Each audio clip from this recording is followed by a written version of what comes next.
The lobby smelled of lilies and money, the kind of money that didn't just buy flowers, but bought a florist's entire attention for a week.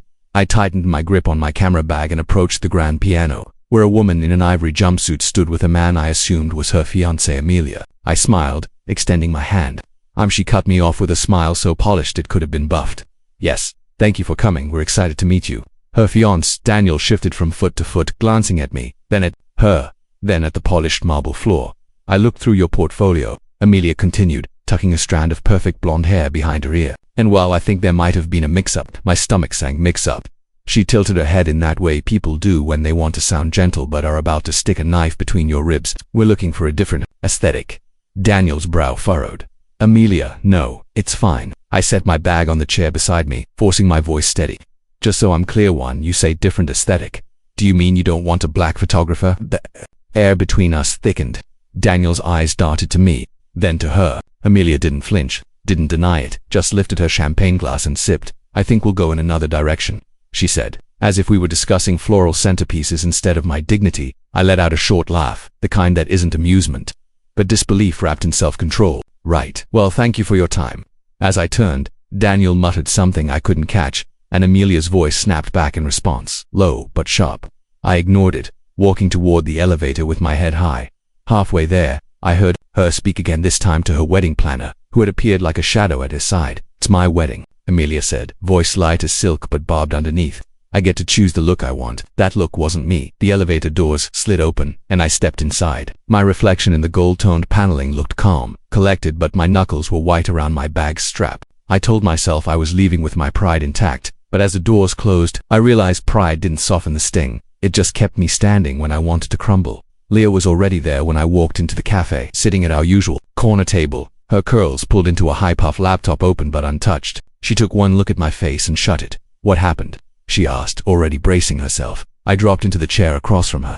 You ever have someone insult you without moving their mouth? She leaned back. Oh, here we go. No, I'm serious, I said, my voice sharper than I intended.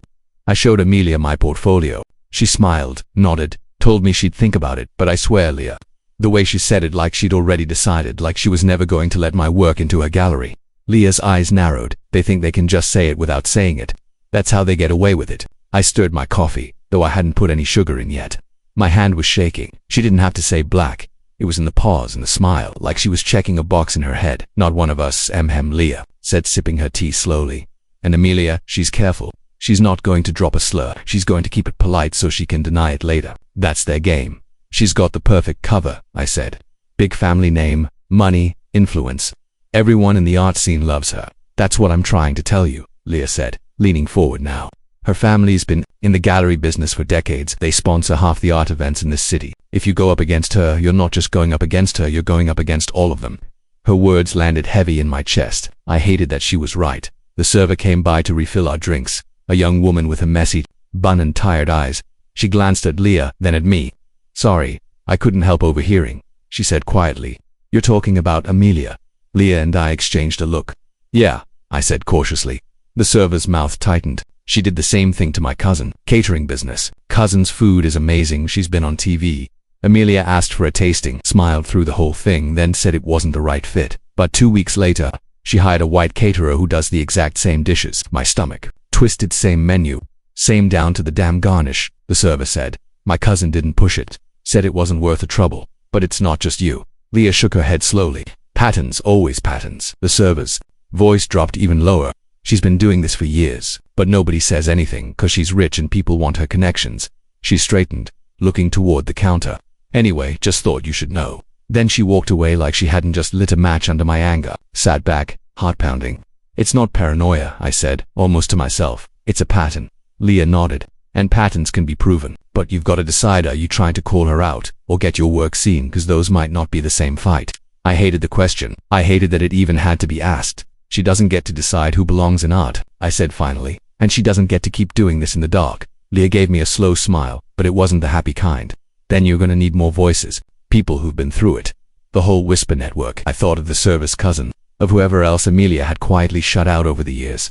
Each one of us alone looked like a sore loser. Together, maybe we'd look like truth. I finished my coffee in silence, the bitterness sitting heavy on my tongue. Leah watched me, knowing I was already turning this conversation into a plan. Just be careful, she said as I stood. Careful doesn't change anything, I told her, pulling my coat tight. But even as I walked out, I could feel the weight of her warning. 2 weeks had passed since the gallery. I'd stopped checking my phone for new messages from anyone connected to that day. Every time I thought about her face sharp with disgust, like my work was beneath her, my stomach nodded so. When Daniel's name flashed on my screen, I almost didn't answer. Almost hello, I said, my voice clipped. It's me, he said, low, almost whispering. Listen, I think she's making a mistake. My fingers tightened around the phone. I knew which she he meant. What do you want, Daniel? I've seen your work. I want you to shoot the wedding. I let out a short laugh. Sharp and humorless. You can't be serious. She doesn't have to know until later. That pulled me up short. So, you want me to sneak into the job she fired me from? That's your plan? It's not sneaking, he said, voice steady. It's making sure the best person gets the job. And you're the best. I leaned back in my chair, eyes on the half-finished photo edit glowing on my laptop.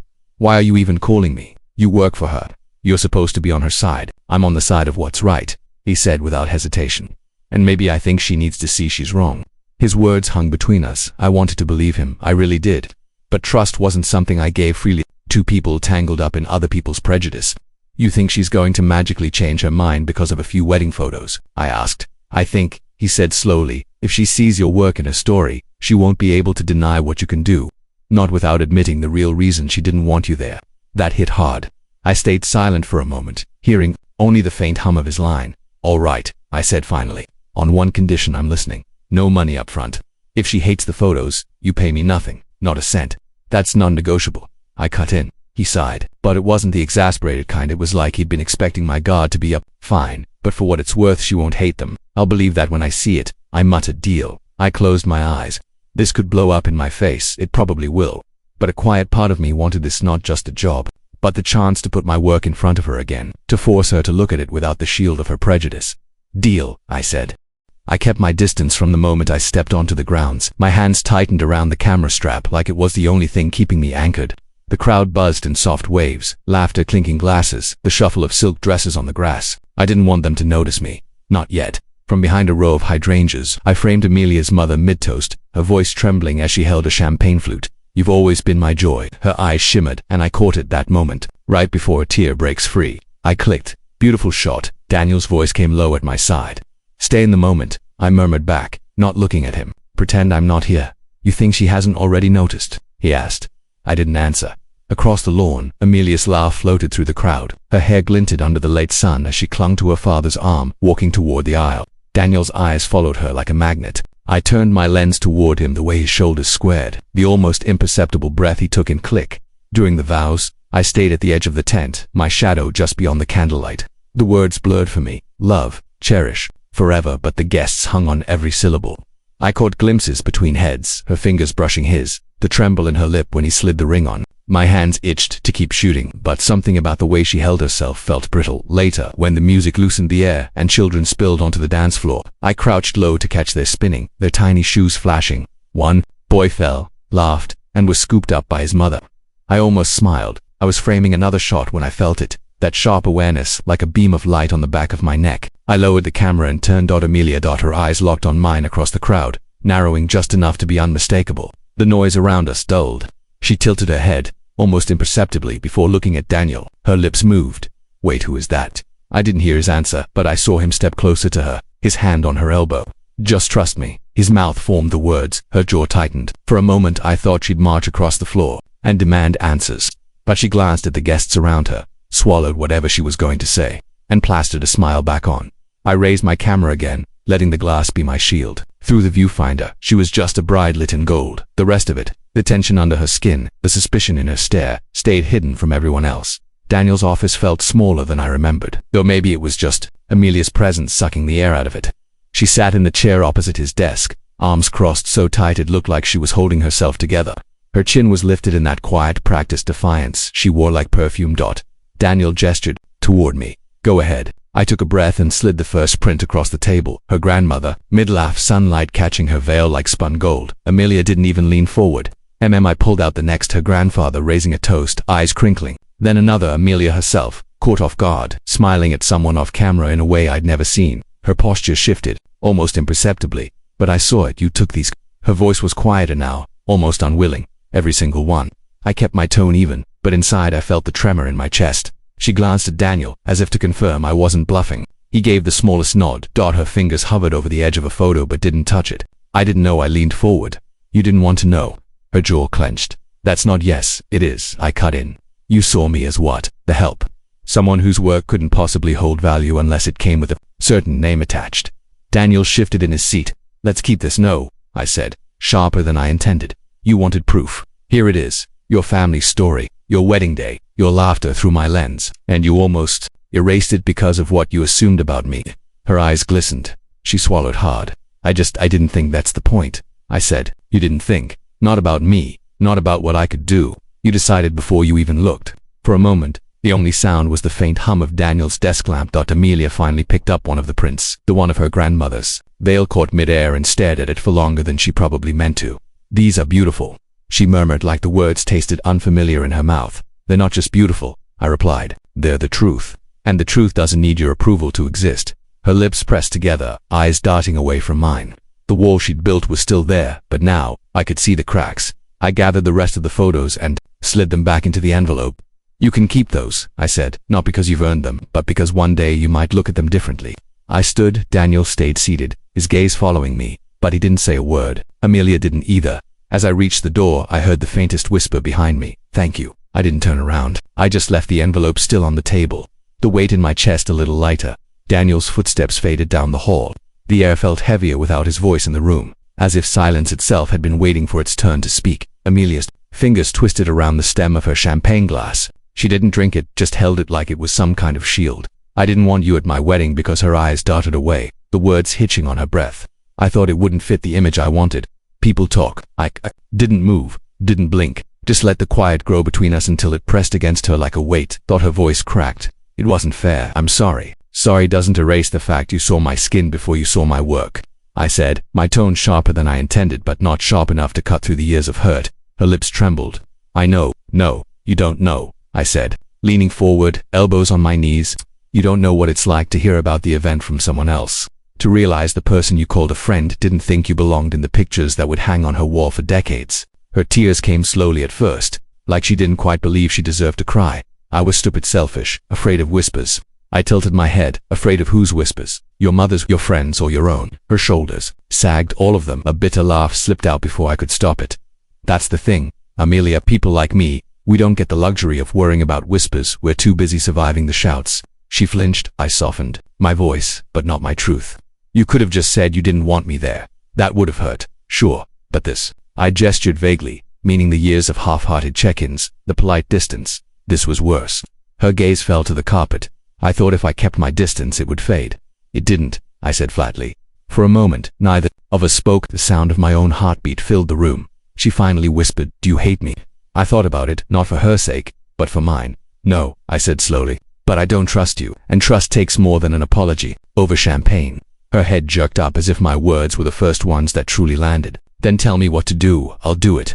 You can't undo what you did, I said, but you can stop pretending it wasn't about race. You can stop telling yourself it was just about an image. Her jaw clenched. It was about race, and I've hated myself for it every day. I studied her, searching for even a flicker of dishonesty. There wasn't any, just shame, raw and unpolished. I don't need your self-hate, I said quietly. I need you to be better. She nodded, the tears now falling freely, dripping onto her dress. For the first time since I'd known her, she didn't look like the rich bride with perfect posture and a curated life. She just looked human. The silence that followed wasn't hostile anymore. It was tired, honest. Finally, she whispered, thank you for not walking out. I stood, my chair scraping softly against the floor. Don't thank me yet. And I left her there, glass still in hand, staring into a reflection she couldn't drink away. I woke up to my phone buzzing non-stop. At first I thought it was spam, but then Leah's name flashed across the screen. Go. She said without a hello, you need to check Instagram right now. My stomach knotted. Why did something happen? Oh, something happened. You just went viral. Everyone's talking about the mystery photographer. I sat up in bed, hair still a mess from sleep, and opened my feed. There they were, my photos from that wedding. Guests had posted them everywhere, tagging me, sharing captions like pure magic and who shot these. My name was in comments I didn't even know existed. Leah, my voice was barely above a whisper. This can't be real. It's real, she said, grinning through the phone. I could hear the smirk in her voice. You've got fashion bloggers, wedding mags, and some influencer who calls herself the bridal oracle all trying to find you. Your inbox is about to explode. She wasn't wrong. As soon as I opened my email, the flood hit me. Subject lines like available for 4 weddings. An urgent collaboration request. I should have felt nothing but joy instead. There was a bitter aftertaste. Months ago, those same guests had looked through me like I was just the help. The same planner who had let me walk out without a word was suddenly in my inbox. Speak of the devil. My phone rang again, this time with her name. I almost didn't answer, but curiosity got the better of me. Hello. Hi. This is Caroline. I know who you are. A beat of silence. Then she launched into a syrupy tone. I just wanted to say, your photos were breathtaking. I truly regret we didn't get to work together that day. I'd love the chance to collaborate in the future. I let the silence stretch. She shifted, clearing her throat. Would you be open to that? She pressed. I leaned back in my chair, staring at one of my favorite shots on the screen, the bride midlaff veil caught in the wind. I'll consider it, I said slowly, when people stop considering my skin as part of the job description. Dead air. Then, I understand, she stammered. But we both knew she didn't. When I hung up, Leah was still on the other line. Damn, she laughed. Remind me never to get on your bad side. It's not about sides, I murmured. It's about people finally seeing me without the filters they've been using their whole lives. The rest of the day was a blur of emails, DMS, and calls. Every new message carried the same mix of validation and irony. They wanted my art now, but it had been there all along. By nightfall, I sat in the quiet scrolling through every photo from that wedding. Not just because they'd gone viral, but because they were mine, proof that I was always enough, whether the world noticed or not. The envelope was small, cream-colored, and slightly bent at the corner. No return address. I knew her handwriting the second I saw it, that careful, almost too perfect cursive Amelia always used when she was trying to appear graceful. My thumb hovered over the seal. Leah leaned over from the other side of the cafe table. That from her, I nodded, my stomach tightening. Open it, she urged, or I'll do it for you. I gave a short laugh, the kind that's mostly just air, and slid my finger under the flap. The paper inside was thick, smooth. My eyes caught the first line. You didn't just take photos, you changed the way I see. I froze. What's it say? Leah asked, sipping her coffee like this was casual. I shook my head, reading the rest in silence. Amelia's words were short, almost abrupt. She wrote about how she had looked at the wedding photos over and over, how the moments I captured, a father's trembling smile, a shy handhold under the table, a tear caught in mid-laugh, made her realize she had been wrong. About me, about people like me, about what she thought she knew. At the bottom she had written, I can't undo the way I treated you, but I can start by admitting it. I put the letter down. Leah raised an eyebrow. Well, I let out a slow breath. It's an apology, sort of. She's not begging forgiveness, I said. Just saying she was wrong. Leah grinned. That's huge. I stared at the letter again. The words were plain, but they carried weight, not enough to erase the sting of her voice. That day, when she'd questioned whether I could possibly be the wedding photographer she'd hired. Not enough to undo the hours of standing there, smiling through the way she'd talked to me like I was beneath her, but enough to make me believe she could learn. She didn't have to send this, I murmured. Leah tilted her head. So you forgive her? I laughed again, but this time it was sharper. Forgive? No, not yet. Maybe not ever, but I'll keep it. Why? Because it's proof. I looked at her. Proof that people can change, even if it's slow, even if it's messy. Leah stirred her coffee, thoughtful. So, you gonna start shooting more weddings now? Or was that a one-time miracle? I smirked. Maybe, but only for people who see me before they see my camera. Leah laughed, shaking her head. That's the most poetic photographer thing you've ever said. I leaned back in my chair, letter still in my hand. The cafe buzzed around us, clinking mugs, low hum of conversation, but it felt far away. When Amelia had looked at me that first day, all she'd seen was my skin, my hair, my name. Everything she thought she knew about people like me had been packed into the way she tilted her head, the way her smile didn't reach her eyes. But the photos had done something I never could have done with words. They had made her see. I tucked the letter into my bag, not because I needed her validation, but because it was a reminder not just to her, but to me, that the way I carry myself, the way I do my work, matters, that I had turned her prejudice into something she couldn't deny. We sat in silence for a while. Leah scrolled through her phone. I just stared out the window, watching the late afternoon sun stretch shadows across the street. When Leah finally spoke again, her voice was softer. You know, you could have just refused to shoot her wedding after the way she treated you. Yeah, I said. But then she never would have had the pictures, and without them she never would have written that letter. Leah nodded slowly. You wanted her to see it for herself. Exactly. We finished our coffee, neither of us rushing to leave. When I stepped outside, the air was cooler, carrying the faint scent of rain. I tightened my scarf and started walking, the letter secure in my bag. It wasn't grand revenge. It wasn't dramatic justice, but it was something better. Quiet proof that I'd won. Not just as a photographer, as me.